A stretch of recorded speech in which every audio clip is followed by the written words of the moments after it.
नमस्कार, देश की बात पे आप सभी का स्वागत है। बाहू आपके साथ यशु शुक्ला। रुक करेंगे खबरों का, लेकिन उससे पहले एक नजर सुर्खियों पर। पीएम मोदी का पटना में कल शाम 4 बजे रोड शो, गुरुद्वारा भी जाएंगे। हाई अलर्ट पर प्रशासन, 2000 अतिरिक्त जवान होंगे तैनात। प्रियंका गांधी का आज बिहार दौरा, बछवाड़ा और बिलदौर में प्रचार करेंगी प्रियंका। बिहार चुनाव अभियान के तहत जनसभाओं को करेंगी संबोधित। हरियाणा का आज 60वें जन्मदिन पर 4 बड़े बदलाव। 15 लाख स्टूडेंट्स को पिन्नी खीर मिलेगी। 8 लाख महिलाओं को 2100 रुपए पेपरलेस रजिस्ट्री होगी। आंध्र प्रदेश के वेंकटेश्वर मंदिर में भगदड़, 10 की मौत, मृतकों में ज्यादातर महिला। एकादशी पर ज्यादा भीड़ से रेलिंग गिरी।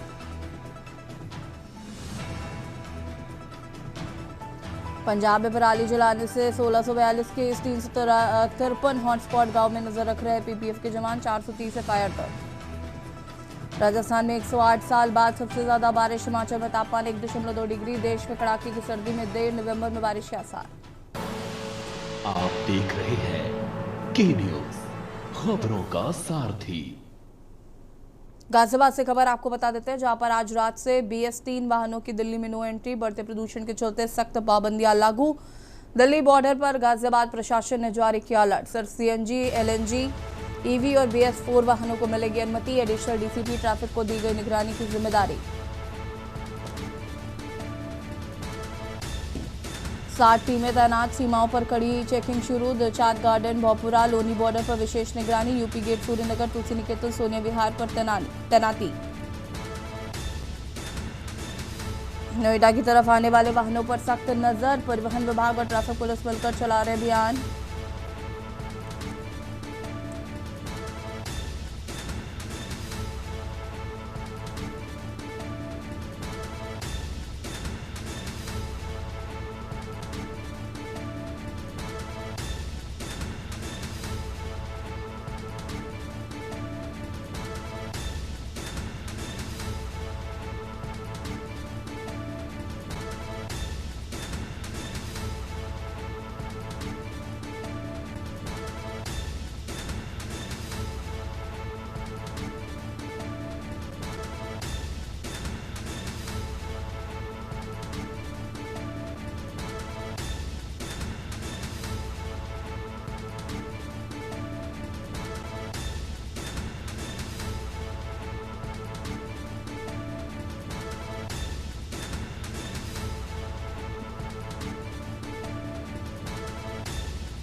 और से खबर, यातायात माह नवंबर 2025 का शुभारंभ कार्यक्रम में DM और SP मौजूद रहे। कार्यक्रम में पुलिस और प्रशासन ने की संयुक्त अपील। सड़क सुरक्षा सभी की जिम्मेदारी है। शराब पीकर वाहन न चलाएं, नियमों का पालन करें। जागरूकता रैली में छात्रों और नागरिकों ने लिया हिस्सा।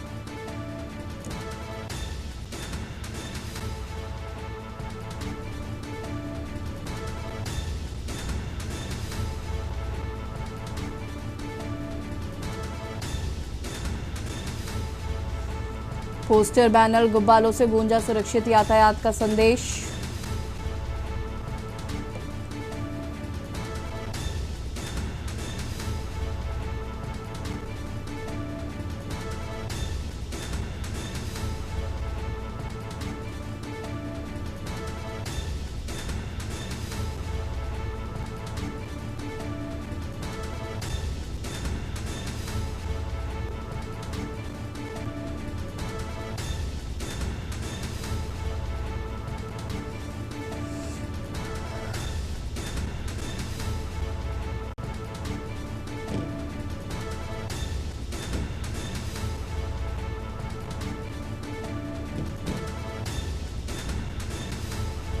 शराब पीकर वाहन ना चलाएं, नियमों का पालन करें। सोनभद्र से खबर, जहां पर डीएम ने किया इंग्लिश मीडियम प्राइमरी स्कूल का निरीक्षण। विद्यालय के रसोई भोजनालय का डीएम ने निरीक्षण किया है। औचक निरीक्षण में विद्यालय के छात्र छात्राओं से मिले डीएम। छात्राओं से डीएम ने पढ़ाई को लेकर ली जानकारी। विद्यालय में कमियों पर डीएम ने संबंधियों को लगाई फटकार। चौपन शिक्षा क्षेत्र के पटवर्ध विद्यालय का ये पूरा मामला बताया जा रहा है।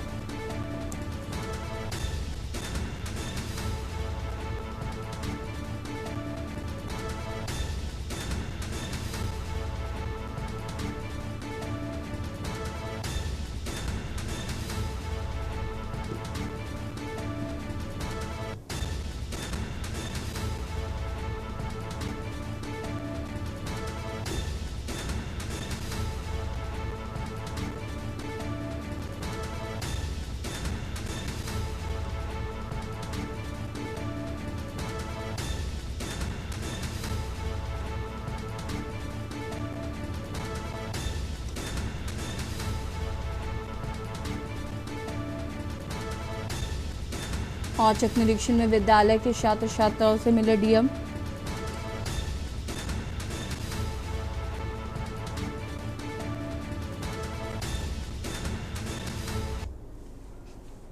अमेठी से खबर, घर के बाहर पानी में मिट्टी डालने को लेकर हुआ विवाद। दबंगों ने अधेड़ को लाठी डंडों से पीटा। मारपीट में अधेड़ की दर्दनाक मौत हो गई। ग्रामीणों की सूचना पर पुलिस मौके पर पहुंची। थाना रामगंज क्षेत्र के त्रिशुंडी गांव की घटना बताई जा रही। पुलिस ने शव को कब्जे में लेकर जांच पड़ताल शुरू की। बता दें कि मामूली बात में पड़ोसियों ने की हिंसक वारदात। परिजनों ने की आरोपियों पर सख्त कार्रवाई की मांग। दबंगों ने अधेड़ को लाठी डंडों से पीटा।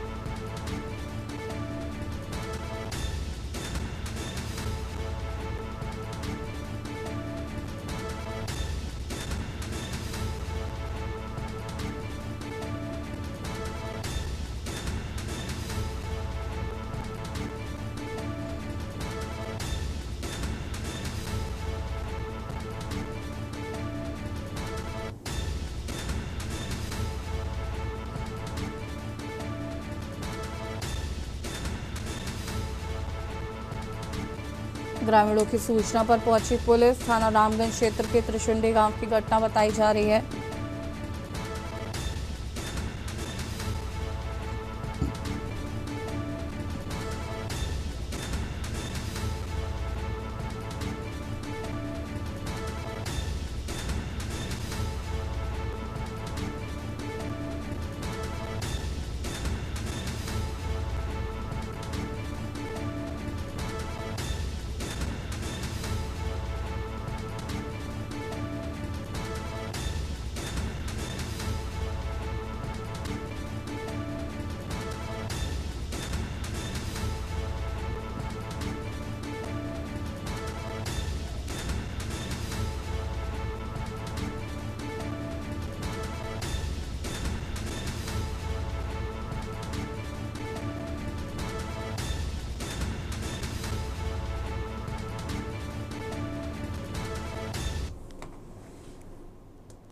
कन्नौज से खबर, जहां पर सज-धज से हुई यातायात माह की शुरुआत। एसपी विनोद कुमार, एएसपी अजय कुमार ने किया शुभारंभ। पुलिस लाइन के मनोरंजन हॉल में हुआ आयोजन। सड़क सुरक्षा व ट्रैफिक अनुशासन का दिया गया संदेश। एसपी ने लोगों से ट्रैफिक नियमों के पालन की अपील की है। बता दें कि यातायात माह में चलाया जाएगा जागरूकता अभियान। पुलिस परिवहन विभाग की संयुक्त टीम चलाएगी अभियान।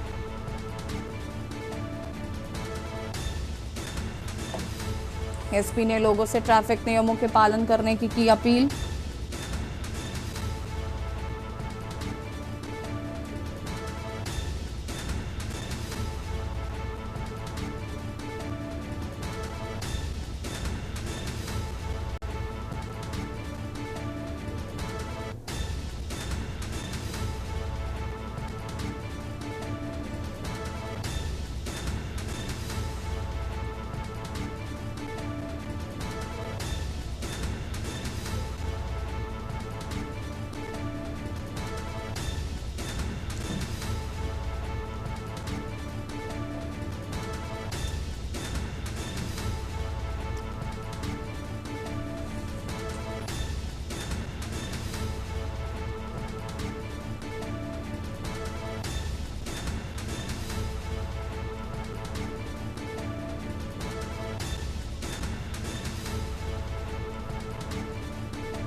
नियम उल्लंघन करने वालों पर रखी जाएगी कड़ी निगरानी।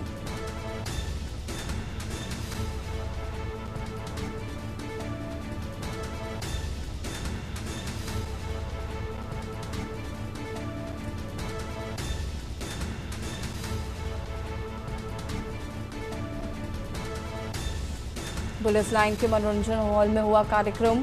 सड़क सुरक्षा व ट्रैफिक अनुशासन का दिया गया संदेश।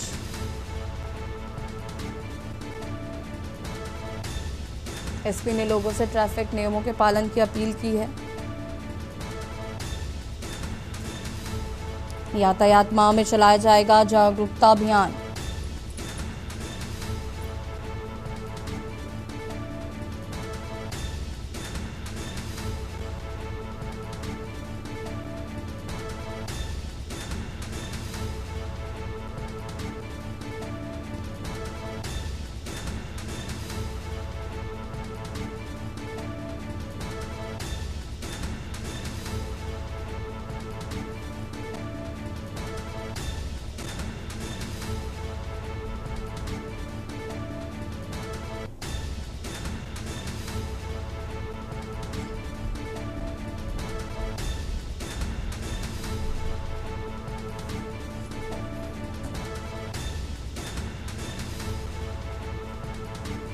पुलिस परिवहन विभाग की संयुक्त टीम चलाएगी अभियान।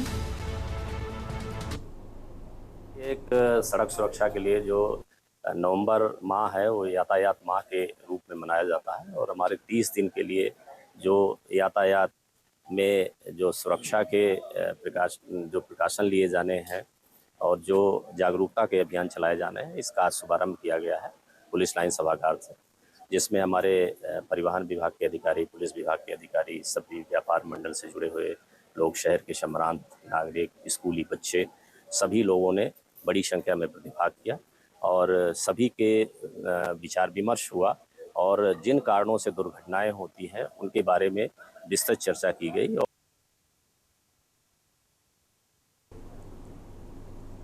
सुल्तानपुर के कुरीभार थाना क्षेत्र के गलीबहा गांव में शनिवार सुबह के शीटर दुर्गेश सिंह उर्फ मोनू ने अपने घर में अवैध असलहे से कनपटी पर गोली मारकर आत्महत्या कर ली। दुर्गेश पर गैंगस्टर समेत कुल 10 मुकदमे दर्ज थे। गोली की आवाज सुनकर परिजन और ग्रामीण मौके पर पहुंचे, जहां वो खून से लथपथ मृत अवस्था में मिला। सूचना पर थानाध्यक्ष विजयंत मिश्रा पुलिस बल और फोरेंसिक टीम के साथ पहुंचकर घटनास्थल की जांच कर साक्ष्य जुटाए।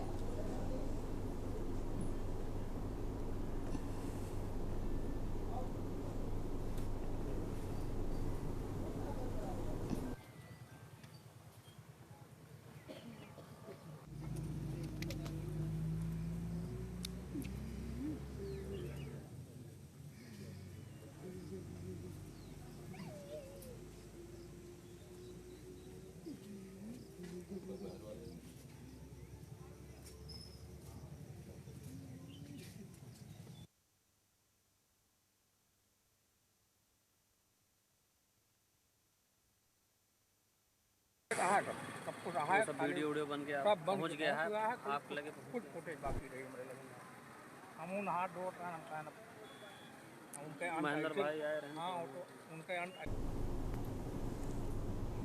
अमेठी से खबर, जहां पर पुलिस से 11 लाख के 75 फोन बरामद किए हैं। एसपी अपर्णा रजत के निर्देश पर हुई है बरामदगी।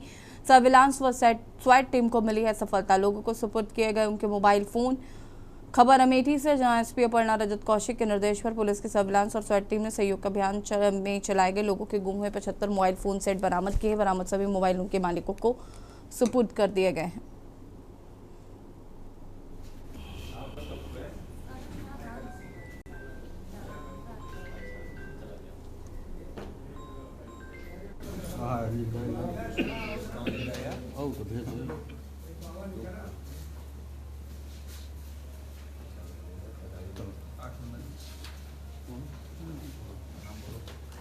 कन्हैया बना लेते हैं।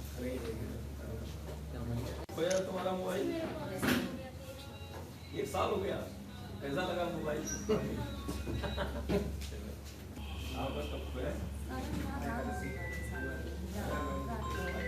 चला गया।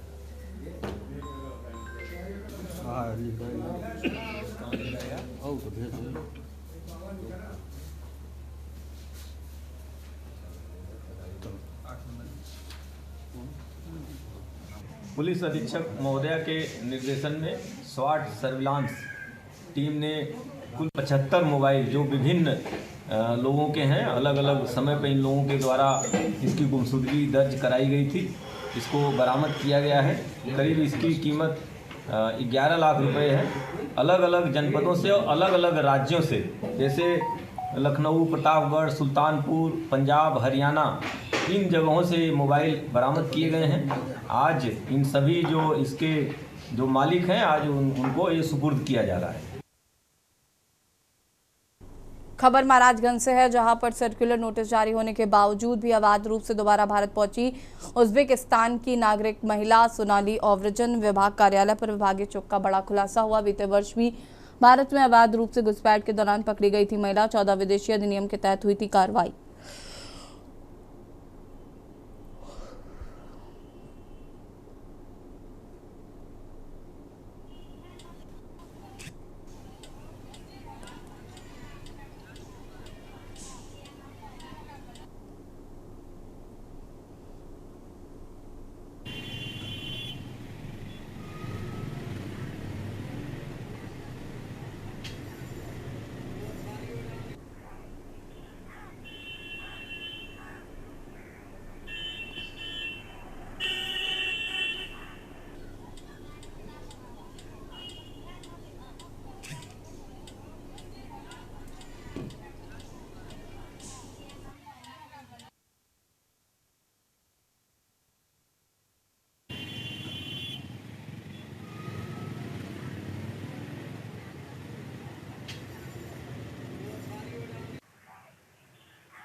हमीरपुर से खबर, जहां नन्हे सपेरे ने जीता लोगों का दिल। महज 8 साल की उम्र में दिखा रहा 5 फीट लंबे सांप का खेल। नन्हे सपेरे को देखने के लिए जुटी लोगों की भीड़।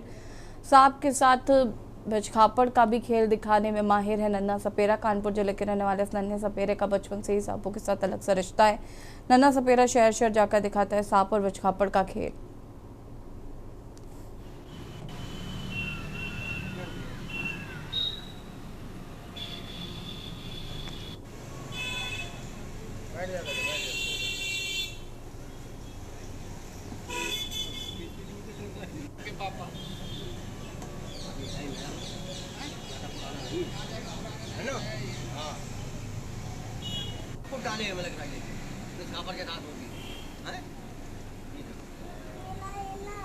केला है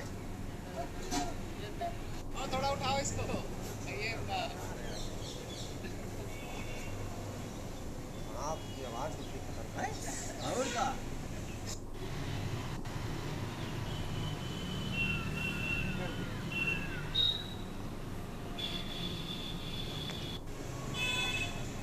बैठ जा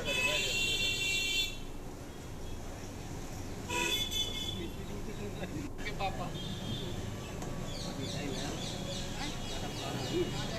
हेलो। हाँ खूब डाले हैं लग रहा है तो खापर के साथ होगी हैं। कब से खेला रहे हैं? बचपन से। कभी डर नहीं लगा? किसने सिखाया आपको? पापा ने। कहाँ कहाँ जाते हैं लेके? ये भरुआ रागल बांधा। कितने रुपए मिलते हैं दिन भर? 100-200। कितनी उम्र है आपकी? 9। 9 साल की उम्र में कर? हाँ। कब से लेके घूम रहे हैं सांप को? बचपन से। कभी खेल दिखाते हैं सांप आपके साथ में, डर नहीं लगता? नहीं। खबर सीतापुर से, जहां पर लालपुर मंडी स्थित धान सेंटर पर इन दिनों तौर प्रक्रिया सुचारू रूप से जारी है। किसानों को किसी भी प्रकार की परेशानी का सामना नहीं करना पड़ रहा है। धान केंद्र पर पहुंचे किसानों ने बताया कि तौल और भुगतान की प्रक्रिया पूरी तरह से पारदर्शी और संतोषजनक है। किसानों ने सरकार द्वारा की गई व्यवस्थाओं पर संतोष जाहिर करते हुए खुशी व्यक्त की है।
कानपुर मंडल में बिगड़ती स्वास्थ्य व्यवस्थाओं को लेकर अपर मुख्य सचिव चिकित्सा स्वास्थ्य एवं परिवार कल्याण अमित कुमार घोष ने मंडलीय समीक्षा बैठक की। कानपुर नगर, कानपुर देहात, फर्रुखाबाद, इटावा, कन्नौज और औरैया के अस्पतालों की स्थिति पर चर्चा की गई। बैठक से पहले शासन की 57 टीमों ने 2000 स्वास्थ्य केंद्रों का निरीक्षण किया, जिसमें गंदगी, टूट फूट, खराब एक्सरे मशीनें, रेजिन की कमी, गंदे शौचालय और रैन बसेरों की अनुपस्थिति जैसी गंभीर खामियां सामने आई हैं।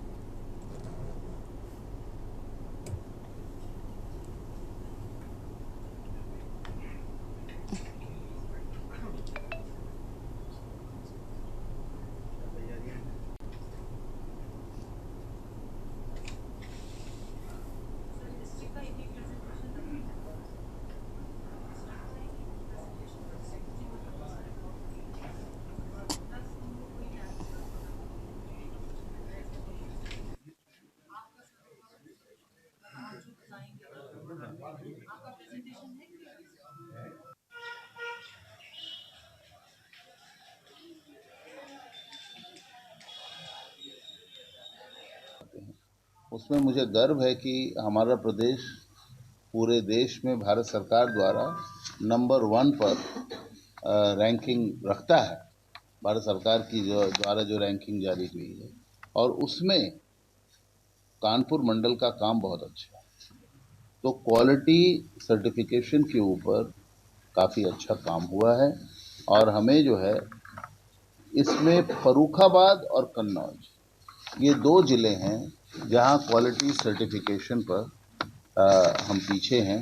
अगर हम उनको भी कर लें तो कानपुर मंडल बहुत अच्छी पोजीशन में आ जाएगा।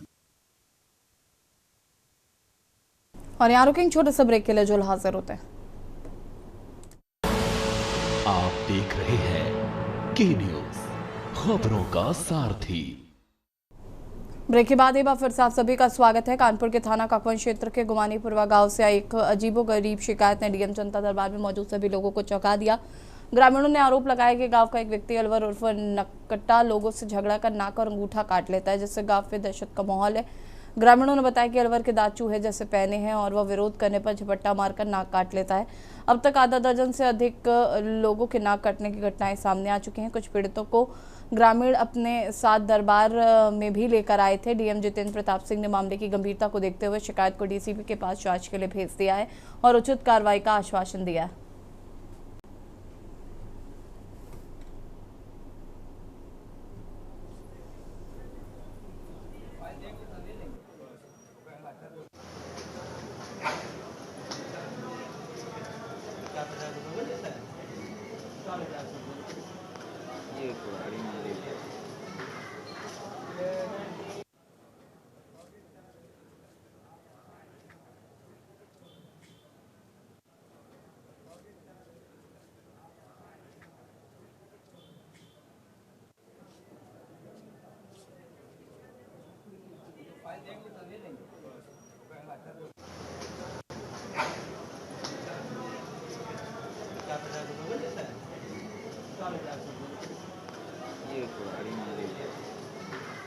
ये अलवर साहब ने काटा, अलवर ने काटा, वो मेरे भाई भी काटा, मेरे भी काटा और 5-6 लोगों को और काटा। जब लड़ाई करता है तो कुल्हाड़ी लेकर दौड़ता है और मुंह चलाता है, काटता है।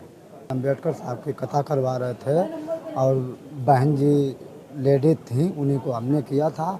वो मंच अपनी सजा रही थी, हमने रोका कि चाचा दारू पी के आप पांडाल में ना हो, आप ही आशीर्वाद है और ये अन्याय ज़्यादा ना करो। और इतने भीतर घुस के मेरी नाक उन्होंने खाली थी, इतनी अलग हुई थी। और पुलिस शासन कुछ कम साथ देते हैं। और ये भाई हमारे हैं, पड़ोसी हैं, इनको भी खाया, इनके भाई अवधेश को भी खाया।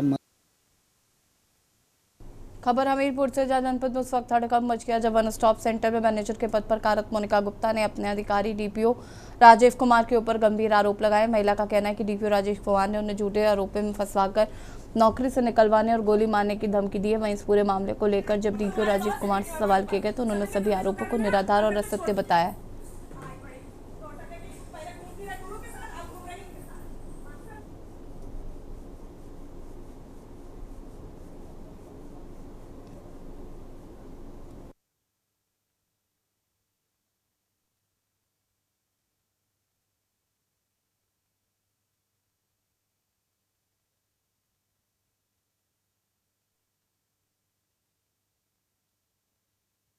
मैं जिला प्रवेशन कार्यालय में काम करती हूँ मार्च 2020 से, जिसमें मेरा काम बहुत अच्छा था। मेरे यहाँ जितनी भी विजिट हुई है, महिला आयोग की सदस्य आई हैं, यहाँ तक कि मतलब मंत्री प्रतिभा शुक्ला भी आई थी।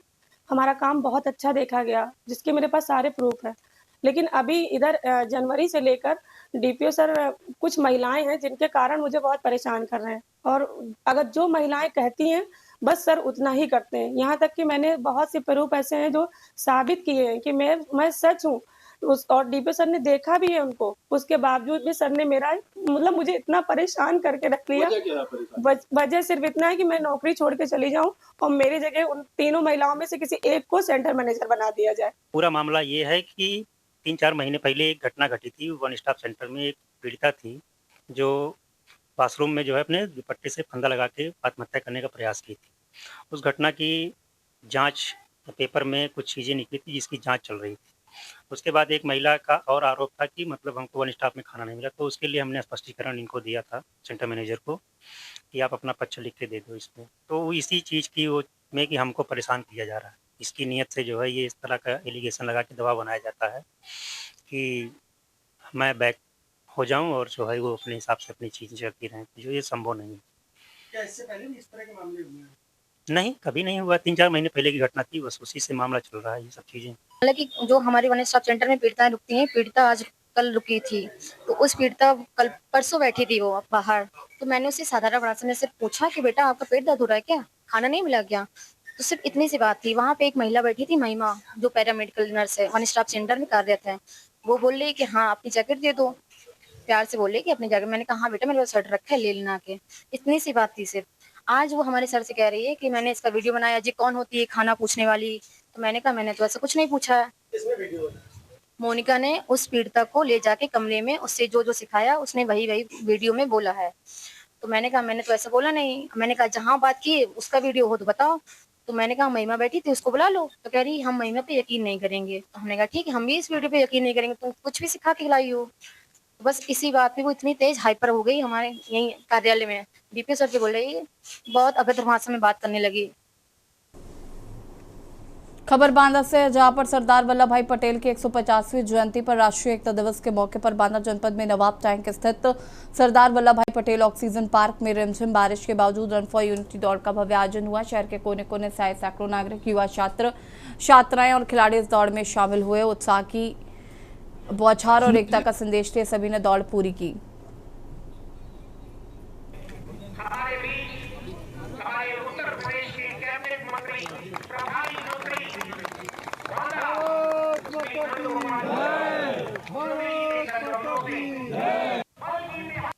यही बाइट कर लो भैया।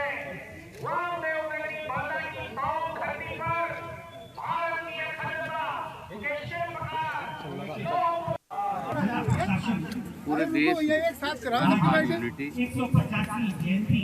और एक भारत श्रेष्ठ भारत के सपने को साकार करना, उनकी सोच 565 रियासतों में सबको इकट्ठा करना, उसमें जो कुछ कमी बची हुई थी आदरणीय प्रधानमंत्री श्री नरेंद्र मोदी जी के कुशल मार्गदर्शन और देश के यशस्वी गृह मंत्री अमित शाह जी धारा 370 और 35A को समाप्त करके कश्मीर को भी भारत का अभिन्न अंग बनाने का काम किया। आज भारत गणराज्य के को हम लोग देख रहे हैं, उस भारतीय गणराज्य के नक्शे को आकार देने के सुरक्षा सुनिश्चित करने के लिए अपना योगदान करने हमारे बीच हमारे उत्तर प्रदेश के कैबिनेट मंत्री प्रभारी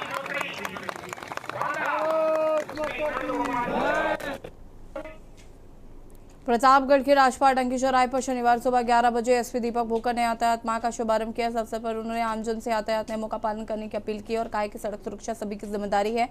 एसपी भूकर ने हेलमेट और सीट बेल्ट के प्रयोग को सड़क हादसों से बचाव में सहायक बताया। उन्होंने कहा कि छोटे छोटे नियमों का पालन कर हम कई जिंदगियां बचा सकते हैं।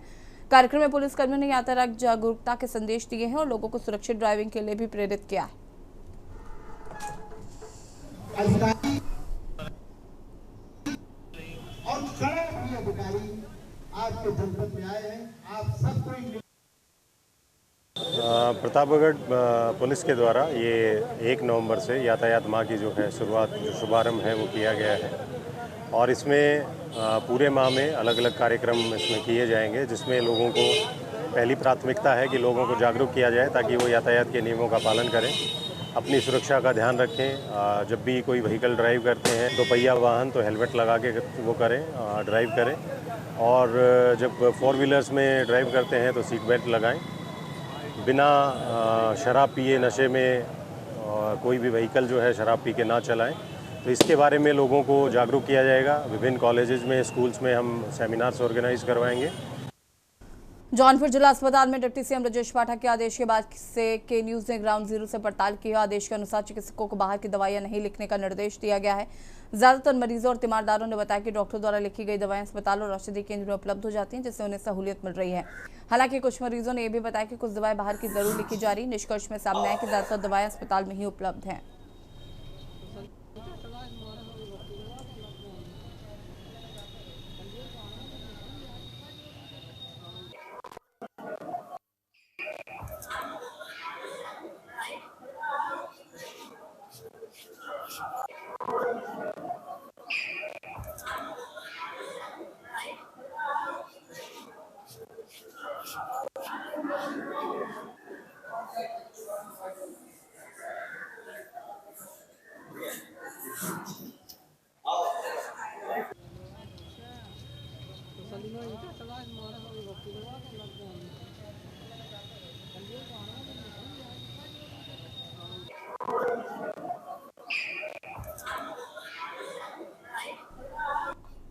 खबर हमीरपुर से, जहां जिले के सदर तहसील में संपूर्ण समाधान दिवस का आयोजन किया गया। जिला प्रशासन व पुलिस प्रशासन के अधिकारियों ने एक छत के नीचे आकर सुनी जनता की समस्याओं को सुनकर संबंधित विभागों को आवश्यक दिशा निर्देश दिए गए हैं। समाधान दिवस में जनपद के अलग अलग हिस्सों से अपनी समस्याएं लेकर सदर तहसील पहुंचे फरियादी संपूर्ण समाधान दिवस के मौके पर सीडीओ अरुण कुमार समेत सीओ सिटी राजेश कंवल व अन्य अधिकारी मौजूद रहे।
देखिए, अभी तक तो कुल 15 शिकायतें आई थी, जिसमें से एक का निस्तारण मौके पर कर दिया गया है। बाकी के लिए संबंधित अधिकारी को निर्देशित किया गया है कि 1 सप्ताह के अंदर उसका निस्तारण करते हैं। और अभी समस्याएं ज़्यादा जमीन के विवाद से संबंधित रहती हैं, कुछ आवास और राशन कार्ड की डिमांड रहती है। डिमांड बेस्ड समस्याएं ज़्यादा आती हैं। 1-2 पुलिस विभाग से संबंधित आई थी। कुल 15 लोग आ जाए। गाजीपुर और पूरे पूर्वांचल में लगातार हो रही बारिश ने किसानों की फसलों को भारी नुकसान पहुंचाया है। धान, उड़द, मसूर और आलू जैसी फसलें खेतों में ही जलमग्न होकर सड़ने लगी हैं। कई किसान बेटियों की शादी के लिए इन्हीं फसलों पर निर्भर थे, लेकिन अब आर्थिक संकट गहराता जा रहा है। करीब 47,000 किसानों का फसल बीमा तो कराया गया था, लेकिन बीमा कंपनियों के पुराने रवैयों को देखते हुए किसानों को मुआवजे की उम्मीद कम है। ऐसे में अब जिला प्रशासन से आपदा राहत के तहत मदद की मांग की जा रही है।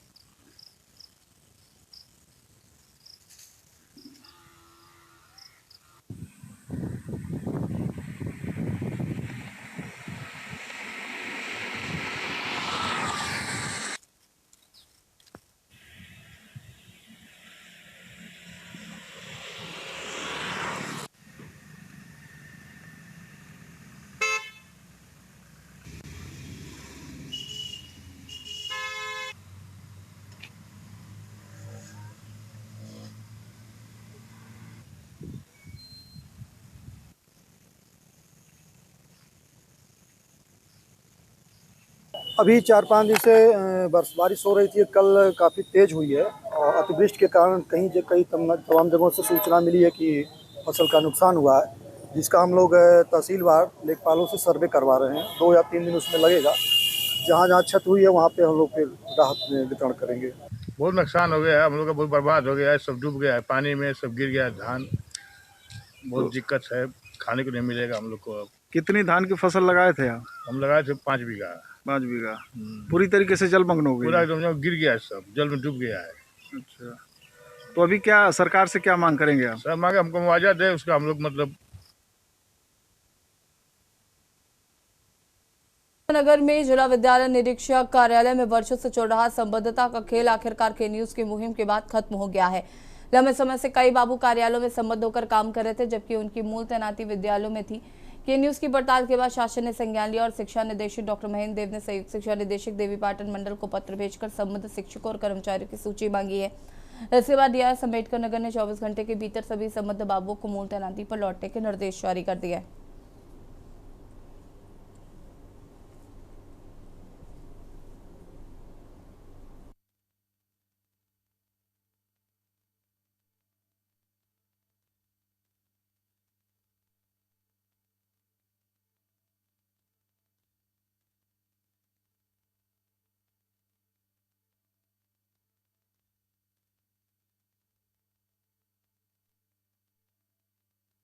जिला अस्पताल में बाहरी दवाएं लिखने की प्रथा अब भी खत्म नहीं हुई। के न्यूज की रियलिटी चेक में सामने आया कि इमरजेंसी कक्ष में तैनात चिकित्सक खुलेआम बाहरी दुकानों की महंगी दवाएं लिख रहे हैं, जबकि अस्पताल में जीवन रक्षक दवाएं उपलब्ध हैं। इससे तीमारदारों और चिकित्सकों के बीच विवाद की स्थिति बन रही है। 500 से 800 रुपए तक के इंजेक्शन मरीजों को बाहर से खरीदने पड़ रहे हैं। सीएमएस की जानकारी में होने के बावजूद कोई कार्रवाई नहीं की जा रही है।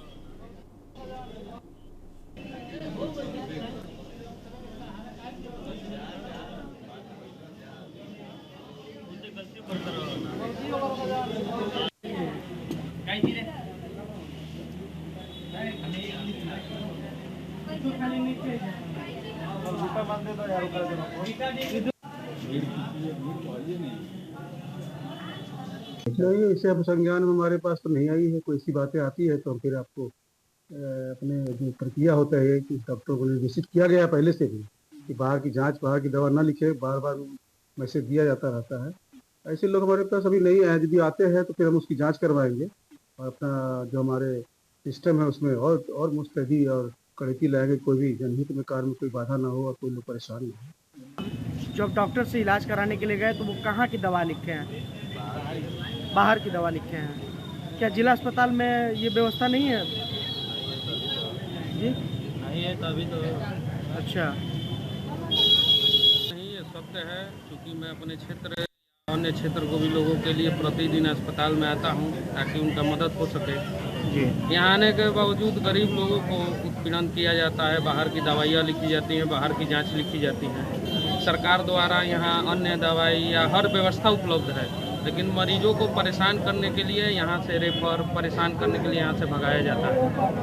इस तरीके के चीज़ें नहीं होनी चाहिए, क्योंकि सरकार यहाँ डॉक्टरों को नियुक्ति की है मरीजों की मदद के लिए, ना कि उनको भगाने के लिए।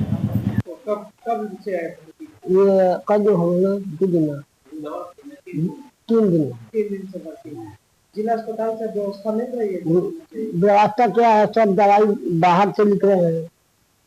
बाहर से तो जिला अस्पताल में और सुई जितना लगा है सब पैसे ही पाया है। तो क्या मतलब जिला अस्पताल में दवा है फिर भी क्यों बाहर से लेके आते? पूछे हैं तो कहते हैं कि सूट नहीं कर पाए। सरकार के मंशा के अनुरूप जिस तरह से जो दवाएं हैं वो जिला अस्पताल में मौजूद रहती हैं, फिर भी जिला चिकित्सालय बलिया की बात करें तो यहाँ के जो चिकित्सक है बाहर की दवा लिखते हैं और जांच जो यहाँ पे है वो भी बाहर की दवाएं लिखते हैं। जन औषधि पे मैं मौजूद हूँ, जहाँ देखा जा रहा है कि प्राइवेट जो मेडिकल है, बाहर के जो मेडिकल है वहां पे लंबी लंबी भीड़ें लगी हुई है, लेकिन ये जन औषधि है जहाँ यहाँ पे देखा जाए कि जो प्रधानमंत्री जो जेनरिक जो दवाएं मिलती है इनके यहाँ कोई भी दवा सारी उपलब्ध मिलती है, लेकिन फिर भी यहाँ पे मरीजों के लिए कोई भी डॉक्टर बाहर की दवा लिखता है, लेकिन यहाँ की जन औषधि की दवा नहीं लिखी जाती है। बलिया के हर जिले हर शहर से लोग आते हैं यहाँ पे दवा लेने।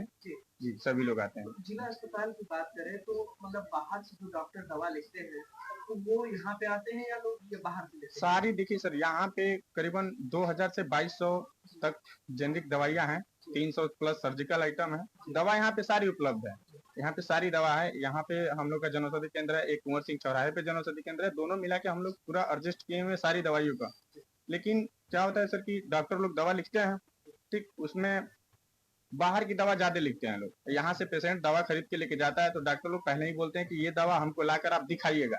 तो जब यहाँ से पेशेंट दवा खरीदता है तो ले जाता है डॉक्टर को दिखाने, और डॉक्टर साहब इसको साफ मना कर देते हैं, कहते हैं कि आप बाहर से दवा लीजिए। कुछ डॉक्टर तो यहाँ पे ऐसे हैं जो अपने पर्चे के पीछे कुछ मेडिकलों का नाम भी लिख देते हैं कि आप एकदम यही, मैं नाम नहीं खोलूंगा, डॉक्टर का भी नाम नहीं खोलूंगा और मेडिकल का भी नहीं नाम खोलूंगा, लेकिन कुछ डॉक्टर लोग हैं जो पर्चे के पीछे सीधे नाम लिख देते हैं मेडिकल का और कहते हैं आप यहाँ से लीजिए।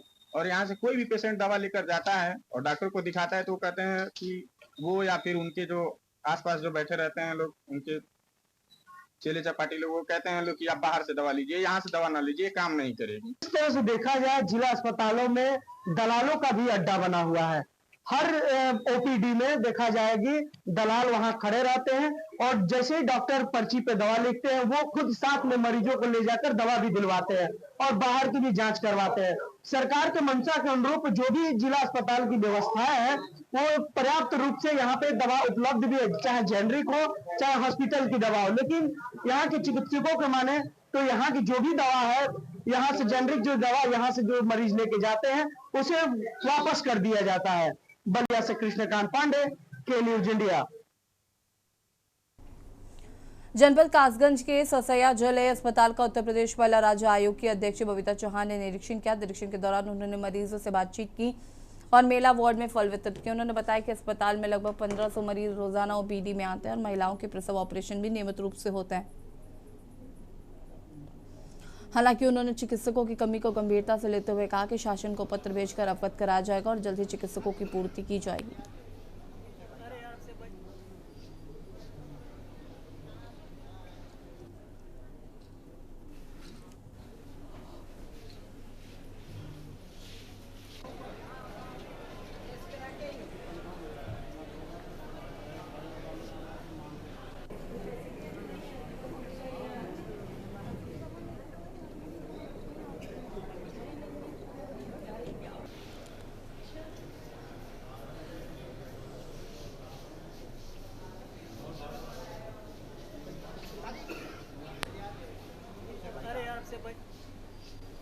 देखिए, मुझे लगा कि यहाँ सब कुछ अच्छा है, सब ठीक है, लेकिन ओपीडी भी यहाँ बहुत है। लगभग 1,500-2 हज़ार ओपीडी रोज हो जाती है यहाँ। तो अभी जैसे मैंने देखा, सारे मरीजों से भी पूछा, सब संतुष्ट हैं। पर अभी जैसा कहना है कि कुछ डॉक्टर्स की कमी है, जैसे कुछ स्पेशलिस्ट यहाँ नहीं है, कुछ सर्जन नहीं है। तो शायद मुझे लगता है क्योंकि लिख के दिया हुआ है तो उस पर भी जरूर गौर किया जाएगा और जल्दी ही डॉक्टर सब यहाँ। उत्तर प्रदेश महिला राज्य आयोग अध्यक्ष बबीता चौहान ने आज कासगंज के मामू स्थित ससैया जिला अस्पताल का निरीक्षण किया। जिला अस्पताल के निरीक्षण के दौरान उन्होंने बताया कि यहाँ ओपीडी में लगभग 1,500 पर्चे रोजाना बनाए जाते हैं, जिनके मरीजों को देखा जाता है। इसके साथ ही महिलाओं के ऑपरेशन भी होते थे। वहीं उन्होंने बताया कि जिला अस्पताल में वैसे तो सभी सुविधाएं पूरी हैं, लेकिन यहाँ चिकित्सकों की कमी है, जिनको शासन को लिखकर जल्द ही पूरा किया जाएगा और जल्द ही जिला अस्पताल में सभी डॉक्टर उपलब्ध होंगे। कासगंज से के न्यूज इंडिया के लिए प्रशांत सोनी। खबर गाजीपुर से, जहां एडीएम वित्त दिनेश कुमार और एएसपी सिटी ज्ञानेंद्र प्रसाद ने पुलिस ऑफिस से रैली को रवाना कर यातायात माह का शुभारंभ किया है। अधिकारियों ने कहा कि जीवन में सुरक्षित रखने के लिए यातायात नियमों का पालन करना चाहिए। सड़क हादसों में मृत्यु दर नियंत्रित करने के लिए यातायात माह संचालित किया जाता है।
देखिए, ये प्रत्येक साल जो है नवंबर का माह जो होता है वो पुलिस और परिवहन विभाग मिल करके यातायात माह के रूप में मनाते हैं। इसमें मूल उद्देश्य ये रहता है कि हम रोड सेफ्टी के नियमों को ज़्यादा से ज़्यादा समाज के हर वर्ग तक जा कर के बताएं और उनको जागरूक करें। साथ ही साथ हम लोग इसमें परिवर्तन की कार्रवाई भी करते हैं। समाज का प्रत्येक व्यक्ति चाहे जिस विधा से जुड़ा हो, चाहे जिस काम से जुड़ा हो, चाहे निजी चाहे सार्वजनिक यातायात सुविधाओं का प्रयोग करता है, और जो जब ना भी करता है तो भी वो सड़क से ही आता जाता है। तो ऐसे में बहुत ज़रूरी हो जाता है कि लोग यातायात नियमों का पालन करें, जिससे खुद सुरक्षित रहें और दूसरों को भी सुरक्षित रखें। देखिए, सुगम और सुरक्षित यातायात संचालन हेतु प्रत्येक वर्ष माह नवंबर को यातायात माह के रूप में मनाया जाता है, जिसका आज शुभारंभ हुआ है। इसका मूल उद्देश्य है कि आम जनता को यातायात नियमों के प्रति जागरूक करना, उनको समझाना और न मानने वालों के विरुद्ध यातायात नियमों के तहत कार्रवाई करना। खबर पीलीभीत से, जहां पर लखपुरा गांव में एक मादा तेंदुआ शिकारी के फंदे में फंसा मिला। ग्रामीणों की सूचना पर वन विभाग और सामाजिक वानिकी प्रभाग की टीम मौके पर पहुंची। करीब 2 घंटे के रेस्क्यू ऑपरेशन के बाद तेंदुए को सुरक्षित बाहर निकाला गया है। जिला मुख्यालय से सटे लखपुरा गांव के खेतों में ग्रामीणों ने तेंदुए को फंदे में फंसा देखा, जिससे इलाके में हड़कंप मची। तेंदुआ फंदे में बुरी तरह फंसा हुआ था, जिससे उसकी जान को गंभीर खतरा हो सकता था। डीएफओ भरत कुमार के नेतृत्व में रेस्क्यू टीम, मेडिकल स्टाफ और वनकर्मी तत्काल मौके पर पहुंचे।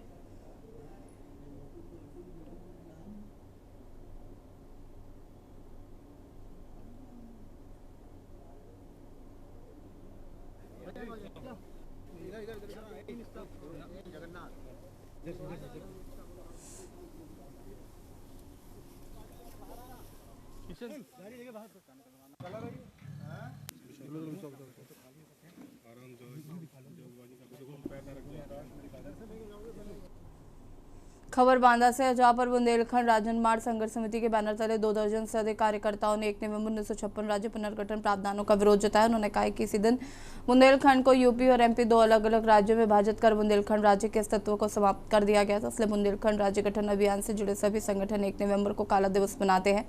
बता दें कि बुंदेलखंड के बाशिंदों का कहना है कि 2 राज्यों में विभाजित कर क्षेत्र की सांस्कृतिक पहचान, ऐतिहासिक धरोहर और एकता आघात पहुंचाया गया है।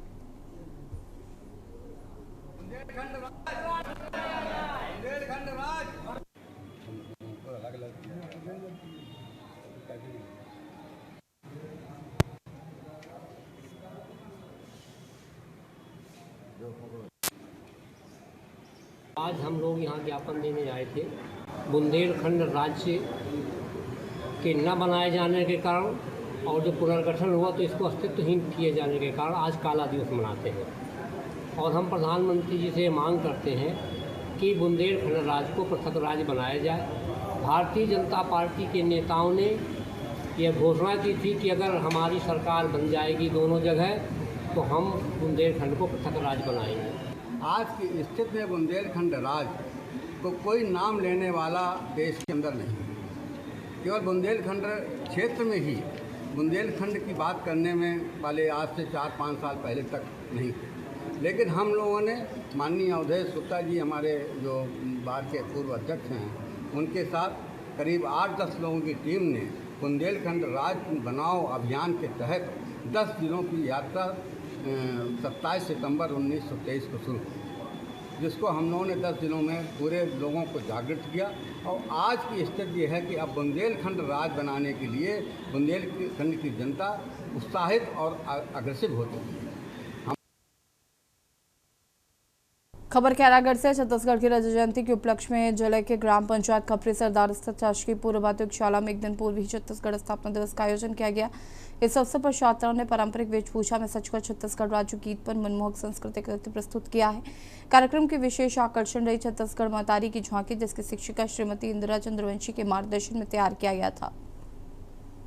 राज्य बने 25 साल हो गए और 25 साल पूर्ण होने के उपरांत हमारे पूरे छत्तीसगढ़ में इस वर्ष को रजत जयंती के रूप में मनाया जा रहा है और इसकी तैयारी बहुत जोरों से चल रही है। जिला स्तर और राज्य स्तर पर कार्यक्रम होने जा रहा है, तो हम लोगों ने सोचा एक छोटा सा कार्यक्रम, तो वो दिन हमारे लिए नहीं रहेगा, तो एक दिन पूर्व हम लोगों ने तैयारी की कि इस उत्सव को आज ही क्यों ना मना लें। खबर राजनांदगांव से है, जहां पर नगर पंचायत गुमका के कांग्रेस कमेटी के पदाधिकारी व कार्यकर्ताओं ने गांधी चौक पर पूर्व पीएम इंदिरा गांधी को उनके बलिदान दिवस और लौह पुरुष सरदार वल्लभ भाई पटेल को उनकी जयंती पर याद किया। सभी ने दिवंगत नेताओं का स्मरण करते हुए उनके चित्र पर माल्यार्पण किया। वक्ताओं ने कहा कि दोनों दिवंगत नेताओं के जीवन दर्शन से प्रेरणा ग्रहण की जानी चाहिए।